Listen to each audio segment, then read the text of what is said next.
प्रजासत्ताक दिनी ध्वजारोहणाचा मान मंत्री भरत गोगावले यांना देण्यात आलेला आहे। अलिबाग इथं मुख्य ध्वजारोहण भरत गोगावले यांच्या हस्ते होणार आहे। 26 जानेवारी रोजी मंत्री भरत गोगावले यांच्या हस्ते ध्वजारोहण होणार आहे। यापूर्वी मंत्री आदिती तटकरे यांच्या हस्ते ध्वजारोहण होत होतं। मात्र आपल्याला माहित आहे की पालकमंत्री पदावरून रायगडच्या अद्यापही वाद आहे, तिढा सुटलेला नाही आहे।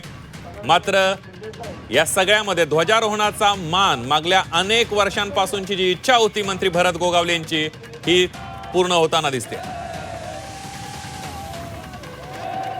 प्रजासत्ताक दिनी ध्वजारोहणाचा मान मंत्री भरत गोगावले यांना देण्यात आलेला आहे। अलिबाग इथं मुख्य ध्वजारोहण मंत्री भरत गोगावले हे करणार आहेत। 26 जानेवारीला भरत गोगावले यांच्या हस्ते ध्वजारोहण होणार आहे। यापूर्वी मंत्री आदिती तटकरे यांच्या हस्ते ध्वजारोहण होत होतं, मात्र तो मान आता या वेळेला भरत गोगावले यांना देण्यात आलेला आहे।